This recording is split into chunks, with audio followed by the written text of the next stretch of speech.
suis en train de relire des textes qui datent des années 66-67. C'est assez curieux de se relire soi-même. Et c'est très narcissique par certains côtés, diront certains. Mais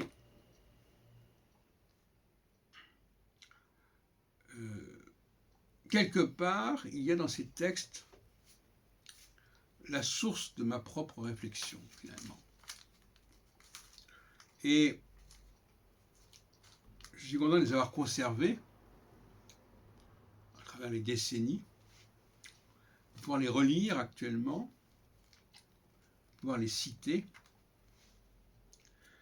et de constater à quel point, curieusement, dernière recherche actuelle boucle un peu le système. C'est-à-dire que ce que j'avais dit il y a plus de 50 ans, je le dis actuellement, alors que je l'avais plus ou moins perdu de vue entre-temps. Il y a là une sorte de boucle qui se referme peut-être, je ne sais pas. Il y a des mots-clés dont d'ailleurs je reparlerai à l'occasion ou dans des textes qui sont très importants. Et je m'aperçois que, d'une certaine manière, je m'étais éloigné de certains nombres de mes manifestes, parce que ça s'appelait des manifestes à l'époque. Il y en avait eu un, d'ailleurs c'est intéressant parce que le mot mouvement que j'ai utilisé en 1975 pour désigner l'astrologie, le mouvement astrologique universitaire, j'avais utilisé quelques années plus tôt, 7-8 ans plus tôt, et j'avais créé le mouvement international pour l'épanouissement du peuple juif. Et j'avais publié un manifeste du mouvement international pour l'épanouissement du peuple juif, en abrégé le MIPEBJ. Bon. Et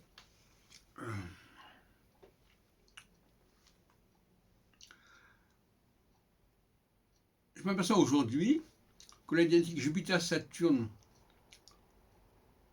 que je développe actuellement, elle rejoint mes travaux d'il y a plus de 50 ans.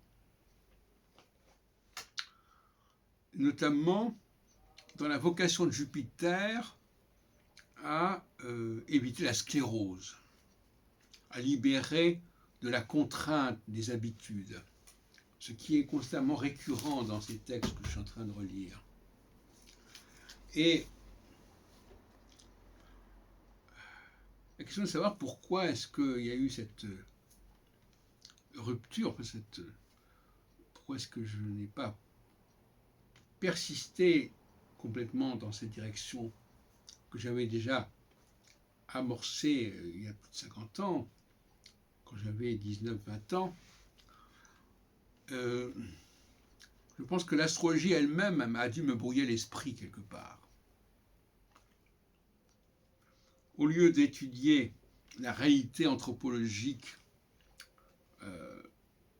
comme je le faisais à l'époque, j'ai abordé la société à travers les lunettes de l'astrologie.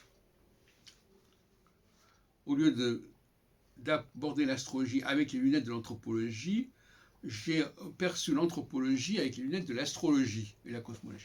Ça, c'est une erreur fondamentale. Et c'est ça qui explique cette espèce de retard. Parce que cette opposition Jupiter-Saturne dont je parle, au fond, elle était très mal définie jusqu'à présent. Il y a eu beaucoup d'erreurs sur qu'est-ce que c'était que Jupiter, qu'est-ce que c'était que Saturne. Et même dans l'ouvrage qu'a dirigé André Barbeau en 1950, il y a beaucoup de contresens. Et même d'erreurs majeures de définition et des inversions des polarités, en fait. J'ai déjà parlé. Le saturnien, c'est l'être social par excellence. À condition de comprendre que la société est contraignante, est sclérosante, etc. Et donc le bédouin est là pour sortir de... Donc finalement, il est asocial par certains côtés, puisqu'il est là pour faire échapper, faire s'évader les gens des carcans dans lesquels ils se trouvent. Donc si on n'a pas compris ce processus, évidemment, on ne va pas très loin. Et c'est pour ça que j'ai créé l'anthropocosmologie comme nouvelle méthodologie, c'est-à-dire où il s'agit de partir de ce que nous observons, et de ce que tout le monde peut observer d'ailleurs, pour remonter vers la lecture du ciel, et non pas faire l'inverse.